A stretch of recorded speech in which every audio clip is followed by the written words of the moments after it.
Welcome to our virtual picture book party. My name is Melissa and I will be your host today. This year we are offering book parties with recommendations for different age groups a couple of times a month. And today we have 5 presenters from our Storytime Specialist team, and they're each going to talk about 5 books. You'll see slides for each title, and we'll share out a book list by email afterwards, so you don't have to take notes. Just as a reminder, we are recording this session. We can't see you or hear you, so the recording will just show our slides and our panelists. If you have questions, either tech support things or questions or comments about the books, please feel free to put them in the chat and one of us will respond to you as soon as we can during the program. This month our theme is nature and the outdoors. Richard Louv, the author of books such as The Last Child in the Woods and Vitamin N, will be giving a virtual parenting program for us at the end of August. His topic is the importance of nature play and outdoor experiences for children and ways that we can connect children with the great outdoors. You can sign up for this program on our website, arapahoelibraries.org. Just look for the events tab.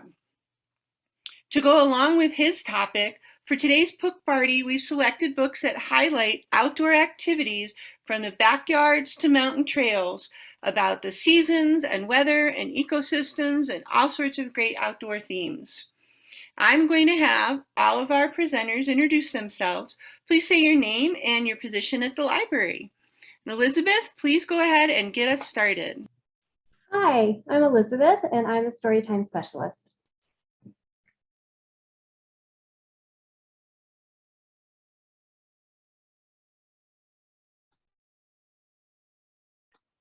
Hi, I'm Tina and I'm a Storytime Specialist.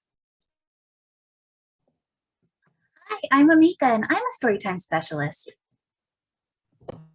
Hi, I'm Claire. I'm a Storytime Specialist too. Hi, I'm Erin and I'm the Children and Family Services Lead. Elaine is also here in the chat to help you out, and she's also a Storytime Specialist, and I'm Melissa, and I'm a Storytime Supervisor. Thanks, everyone. We will go ahead and get started, and Elizabeth is going to go first.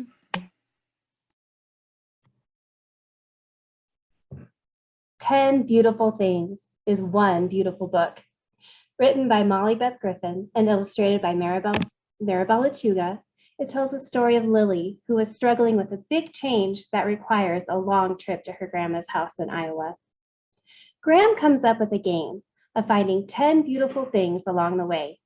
Their lists include a sunrise, a wind farm, the smell of mud, and a thunderstorm. Reluctant at first, Lily's outlook changes a little more with each beautiful thing spotted. When they arrive at Graham's house, the 10th beautiful thing is their love for each other. By encouraging Lily to shift her perspective and to be mindful of the world around her, Graham cleverly helps her transition to this new normal. I also love that Graham does not engage in toxic positivity. She acknowledges that what Lily is going through is hard. This book would be a lovely one to share with any child who's experiencing loss or having a hard time adjusting to something new. The practice of meditating on the outside world is something that could be beneficial and perhaps even beautiful for all of us.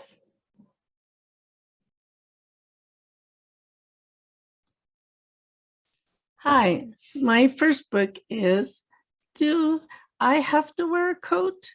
Written and illustrated by Rachel Isadora, published by Nancy Paulson. The child in the story asks this question, do I have to wear a coat? And answers it by showing us what happens during all 4 seasons. Isadora's illustrations are diverse and engaging, and the series of seasonal vignettes provides several examples of familiar outdoor activities. The page that I chose gives some background knowledge about summer and the beach for those of us who are landlocked.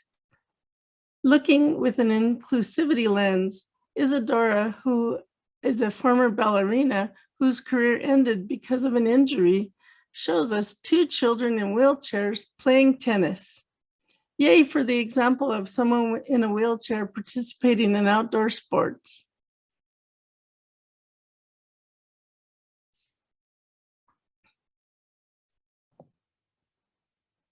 My first pick is an oldie but goodie, well, from 2008. Maybe more than a mere oldie but goodie because it won a Geisel Award the year after it was published by Hyperion. Are You Ready to Play Outside by Mo Willems is part of the Elephant and Piggy series that is always good fun. I'm starting with this one because I think playing outside is a child's first thought when they think about their connection to the outdoors. They're most likely not thinking of horticulture, weather phenomenon, the food chain, or the like. I think it begins with, let's go outside and play.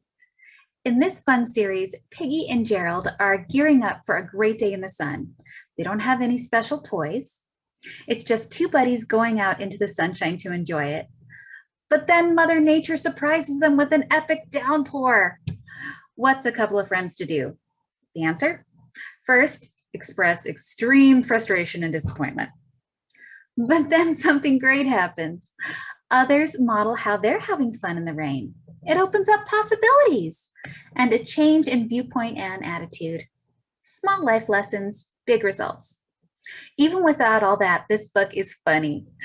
Fun to read alone, read aloud, or together taking the parts of the piggy or the elephant.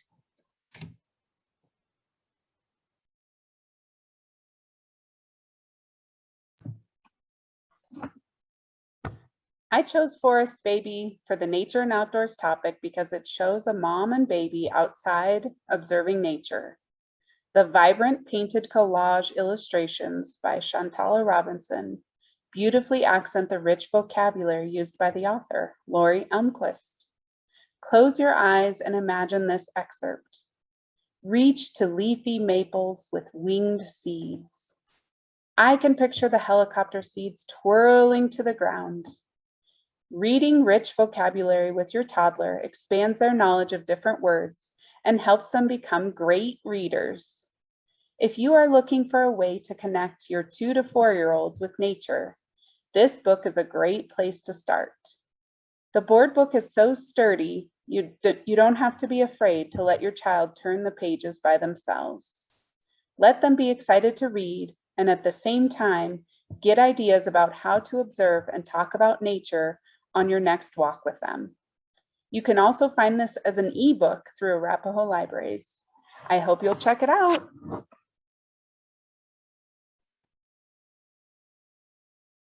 My first book, Begin with a Bee by Liza Ketchum, Jacqueline Briggs Martin, Phyllis Root, and illustrated by Claudia McGeehee. This beautifully illustrated science nature picture book celebrates the life cycle of a rusty patch bumblebee colony, how they survive the winter, how one lone queen bee carries the future of an entire colony in her body.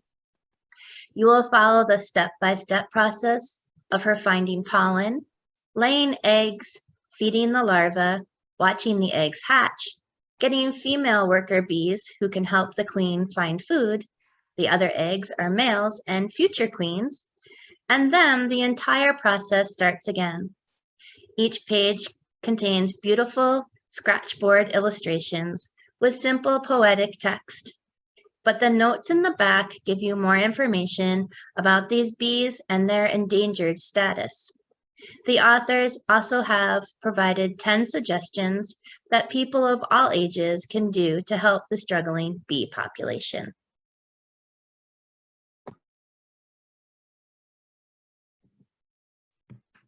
Does Earth feel calm?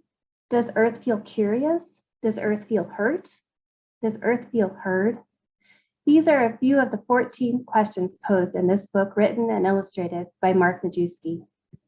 Each question is paired with a painting on the opposite page, creating a space for reflection, discussion, and critical thinking. By taking this empathetic approach to conservation, children have an opportunity to explore their own emotional experiences and then think about them on a global level. I love books that allow for conversation, and the open-ended nature of these questions would be appropriate for preschoolers all the way up through adulthood. These questions are also simple and can be asked repeatedly even after the book is closed when we're out exploring and appreciating our planet. The last question asked in this book is how we want Earth to feel. And I believe our answers are more important than ever. If you also feel like these are critical questions to think about and discuss as a family, I highly recommend spending time with this one.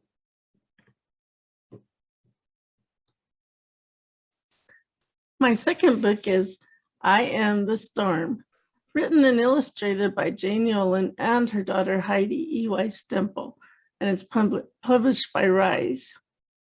What kind of storm are you? This series of extreme weather occurrences might help you decide. Knowing that many children fear storms, I found this book a caring and helpful way to talk about science and the possible consequences of weather and nature. The page that I picked shows a family in the basement with no electricity and using a flashlight to have a party with grandma. My favorite page has a young Black person looking out toward the ocean with the sentence, "It's okay to be scared."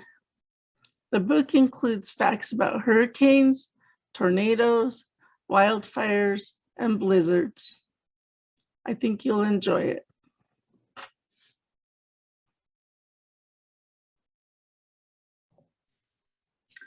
Okay, let's say we have moved past just wanting to go outside and run around. A great way to dig into nature close to home is to make a garden in your own yard. Guinea Pigs Go Gardening by Kate Sheehy was published this year by DK Publishing. I like this book for so many reasons. The pictures are really clear and detailed. There are so many lovely literacy elements that promote writing, like a list of things the guinea pigs want to plant, separating them into seasonal categories, and making signs for what was planted where. It meshes the fantasy element of guinea pigs being excellent gardeners with real life things about gardening, like pulling weeds. Worms can be helpful. Garden pests and scavengers can be a real nuisance, and when to plant and when to pick. And last but not least, gardening can take a lot of energy and hard work, but eating from your own garden is hugely satisfying. So give it a try, even if you just start with a potted plant.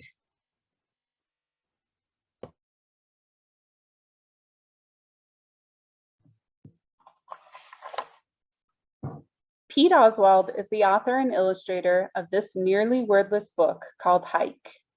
A father and child wake up early to go on a hiking adventure.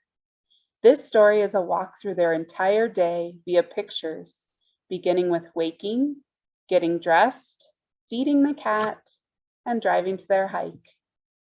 They experience many emotions throughout the day shown on the characters' faces.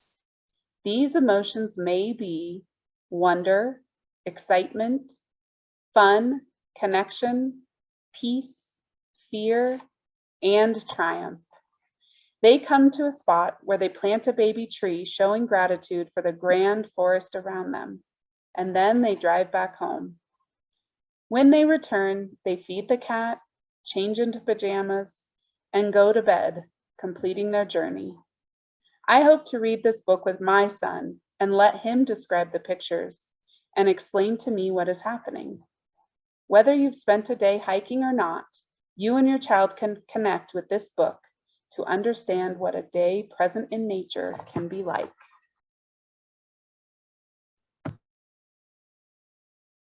Gwendolyns Pet Garden by Anne Renaud and illustrated by Rasheen Kyrie. In this book, we meet Gwendolyn, who yearns for a pet, but her parents are opposed to all of her choices. Her parents do eventually produce what they believe will be a fun alternative, a backyard garden. Gwendolyn is not so sure and calls it a box of dirt. Gwendolyn eventually decides to head to the library and check out books on gardening and seeds from the community seed garden. She starts her own gardening adventure, and although it sometimes tries her patience, she does come to love taking care of her garden, which starts to bloom, attracting butterflies, crickets, and bees. She also spends time measuring, naming, and pampering all of her new plants.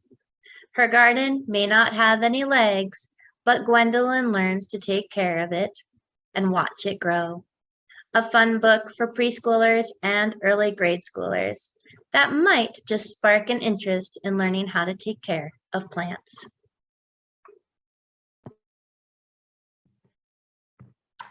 I love the mountains, I love the rolling hills, I love the flowers, I love the daffodils.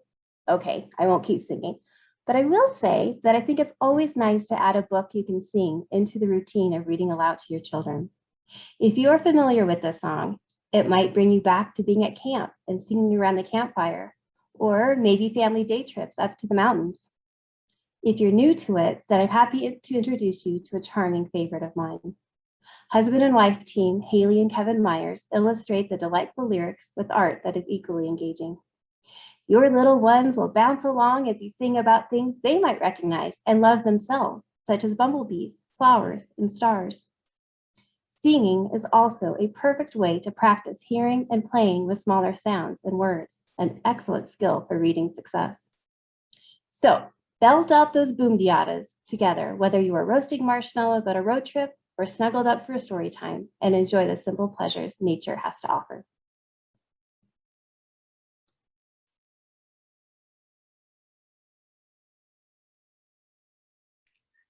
My third book is My Stinky Summer by S. Bug, written and illustrated by Paul Meisel, published by Holiday House. Do you know the life cycle of a stink bug? In this diary-style book, S. Bug tells us about his life as a stink bug.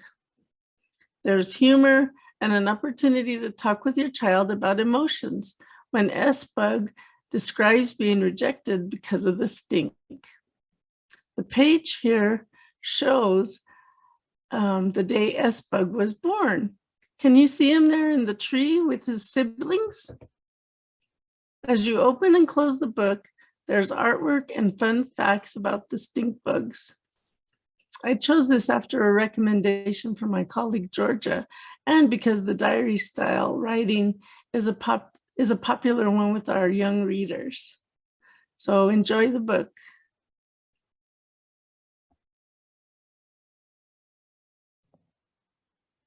If You Love Honey, Nature's Connections is a nonfiction pick published by Dawn Publications in 2015 that seems like it was tailor-made especially for this book party. It was written by Martha Sullivan and illustrated vibrantly by Kathy Morrison. There is big, simple text on every spread that makes a simple connection, like, if you love honeybees, it's no wonder you love dandelions. Then lower on the spread in smaller font is a slightly longer explanation about why those two things in nature are connected. Then it naturally progresses to the next pages. If you love dandelions, you'd be crazy not to love ladybugs. Then connects ladybugs to the next thing, and so on. Every turn of the page is covered in bold, glossy, detailed illustrations, so you'll really enjoy going through this book slowly so that your eyes can get everything. It would make a great book for little ones to sit alone and absorb quietly, or read with an adult. In fact, this book has two separate Explore More sections in the back, one that offers more information for kids and one that is directed at parents and teachers.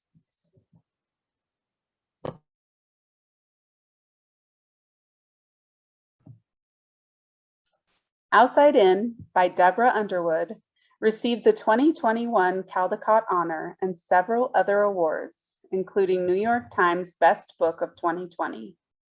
It's no wonder why when you open to the beautiful illustrations by Cindy Derby. She uses a combination of watercolor, charcoal, Inktense pencils, and India ink to infuse the pictures with emotion and connection to nature and going within. At the same time, the author uses words to remind us that nature is part of every moment in our lives, even down to the shadows that are cast through our windows and the wooden chairs that hold us while we sit. I found a thoughtful description from the illustrator's site regarding this book. It says, "Outside is waiting, the most patient playmate of all, the most generous friend, the most miraculous inventor. If you have children ages 4 to 7, this is a must read if you're interested in reminding them just how much nature is a part of our lives, even when we're not outside.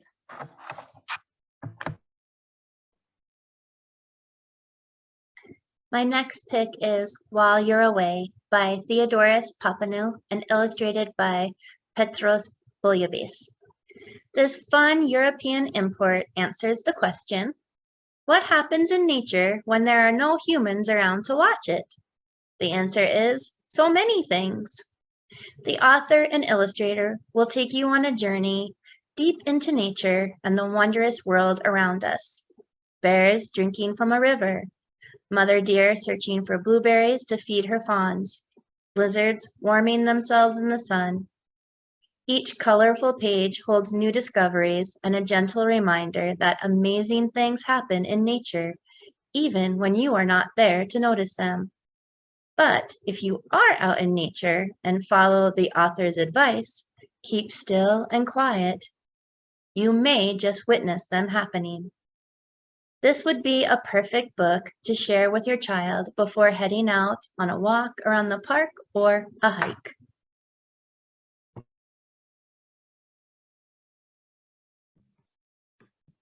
I think it's really cool that we never outgrow our curiosity about the world. Whether we like to hike, garden, watch nature documentaries, or YouTube videos, we all seem to want to know more. I was thrilled to happen upon The Night Flower, written and illustrated by Laura Hathorn in the children's nonfiction area. I don't know very much about the desert and knew nothing about the saguaro cactus. So the illustrations bursting with color and inviting rhyming text, I was intrigued right from the start. A flower that only blooms one night a year, and all the animals can sense when it's going to happen? I learned as the sun sets, the partygoers begin to arrive. Bats start to swoop, foxes and mice start to gather, owls fly close, and then it happens. The flower opens its petals, and the once quiet desert is transformed into a festival of sound and color as creatures from miles around come to take part in this yearly miracle. What a magical story. And the fact that it is all true is truly amazing and causes me to ask, what other enchantments does our earth have for us to discover? I can't wait to keep finding out.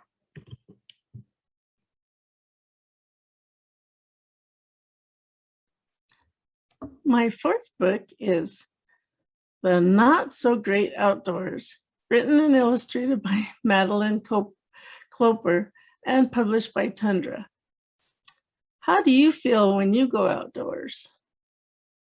When I read the title and I saw the cover page with a child whose arms are crossed and a scowl, I was reminded there are lots of people who are reluctant to be outdoors for many reasons.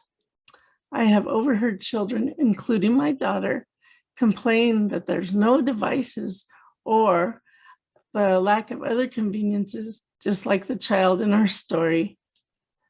There's a bit of irony when the child makes comparisons to the things in the city. The story also provides a great way to discuss devices and how we miss them when there's no connectivity. Eventually, our child sees a bear and the attitude starts to change. The end papers of the book include illustrations of animals, foliage, and camping equipment that a child might see outdoors. Have fun checking it out.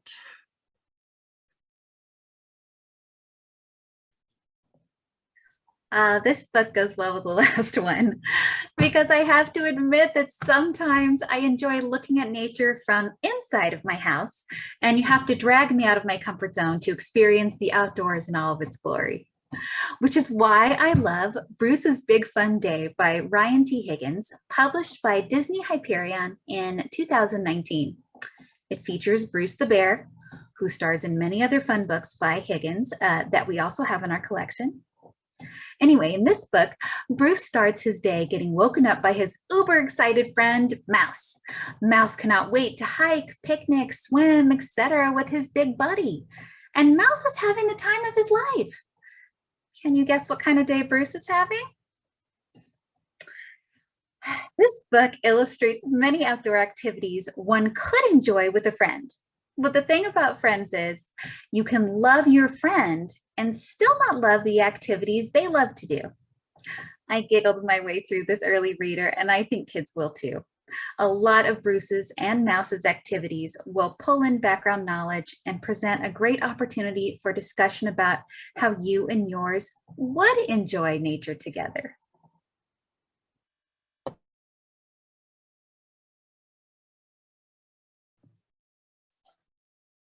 Have you ever thought about all the ways you can pretend with a stick? The book Stick, written and illustrated by Irene Dixon, is perfect for imagination and outdoor play for ages 2 to 5. It was published in July 2018 by Nosy Crow, a division of Penguin Random House. This book features a boy and his dog going outside together with nothing but, you guessed it, a stick. Using his imagination, the boy finds things to do with the stick. He can throw it, balance it, float it down a stream, draw pictures in the sand, and even make new friends.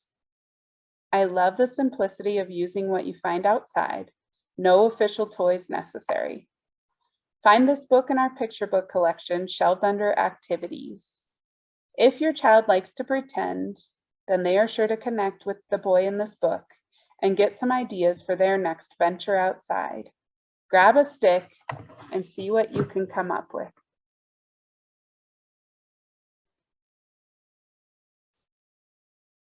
Frogness by Sarah Nelson, illustrated by Eugene Fernandez.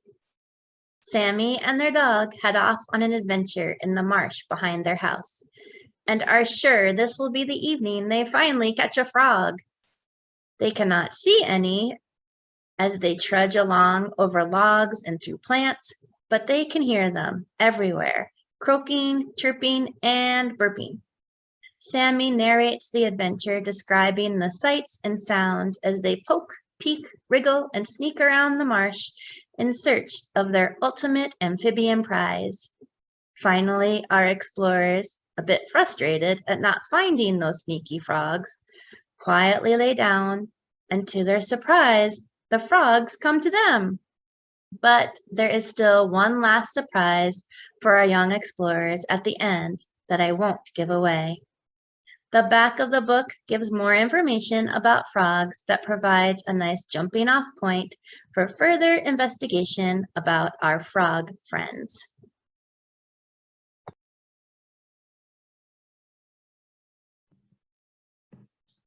Ready to take a walk on the wild side? Grab a copy of Walk This Wild World by Kate Baker, grab your favorite kiddos, and get ready to embark on an adventure. This book will guide you through 11 different habitats all over the world, including a desert in America, the Congo, and Himalayas. Plan on taking your time with this book because Sam Brewster's digital illustrations of the biodiversity in each place will make you want to linger a bit on each page. The art is visually appealing, which is a good thing because there is so much to see. Animal-loving kids will love to lift the cleverly placed flaps to discover who is hiding there. There are over 80 flaps in this book. The end papers include a map of the world listing where each of the habitats are. This is an excellent way to help build your child's background knowledge of different ecosystems as they learn about their fellow creatures who share their planet. The best part is getting to take this journey again and again with each rereading and always discovering something new.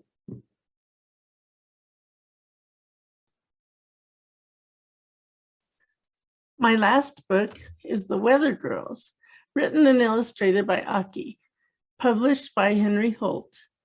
What's your favorite season? The Weather Girls love them all. My curiosity was piqued by the title, and I'd love the cute little cover art. This book is a simple introduction to the 4 different seasons, which includes fun facts at the end to share with your little ones. The Weather Girl starts inside in the summertime where they form a line. A big bright sun, let's have some fun. As we read this rhyming book, we can see diverse characters talk about outdoor activities, weather, and see a colorful surprise at the end. When you read rhyming books with your children, they learn to hear sounds and words, which helps them learn to read. So have fun rhyming with this book.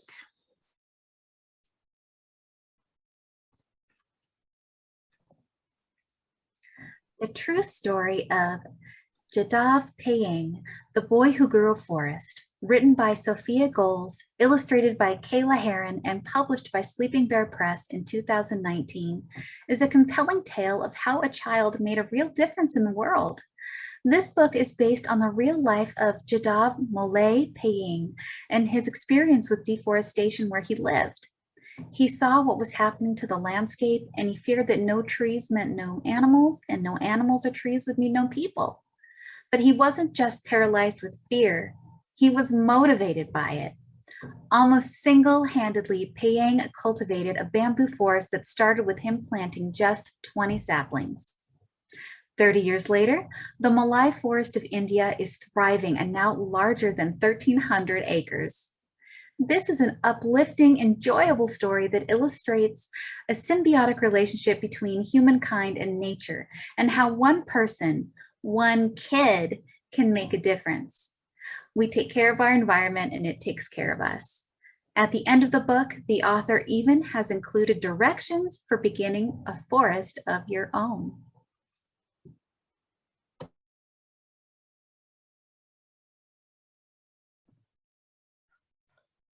Who Was Here is an engaging book recommended for ages 5 to 9. Author and illustrator Mia Posada creates a guessing game for her readers by showing animal tracks with clues, and when they turn the page, she reveals what animals made those tracks. I found out about this book when I read it to my son. He was very excited for the opportunity to pause, to be involved, and to make a guess. I love the very first animal the author chose. Here is the description. The huge furry paws of an animal sank into the soft mud of the riverbank, leaving deep footprints with dagger-sharp claws. The beast lumbered on, a fish snared in its jaws. Do you hear the powerful rhyming words? Rhymes help children hear that words can be broken down into separate sounds. Then they can make connections with those sounds in different combinations in other words. This is a great skill for the reading toolkit. Sit down with a child to solve the mysteries of these animal tracks from around the world.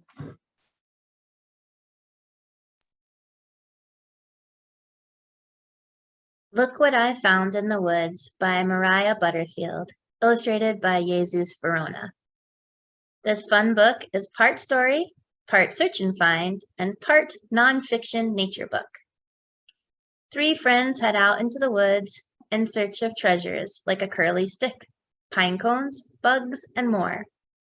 You will see the kids observing by using their 5 senses and taking notes about their observations.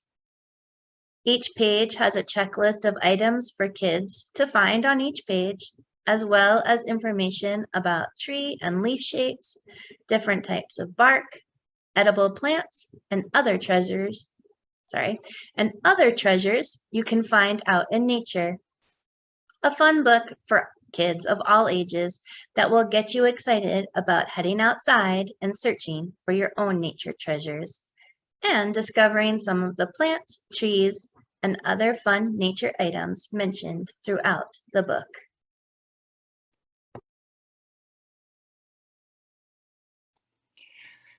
That's all our titles for today. Thank you so much for joining us. We will be sending out the book list with all of these titles to everyone who registered. And just a reminder that you can sign up for virtual story times, more book parties, and other programs at the events tab of arapahoelibraries.org. You can also find book lists, links to storytime videos, activity ideas, and lots of other resources at our 0 to 5 page under Browse the Library. And off the main page of our website, you can sign up for our newsletter with regular updates on new programs and services. And next month, we will be highlighting nonfiction picture books at our next virtual picture book party. Thanks for joining us.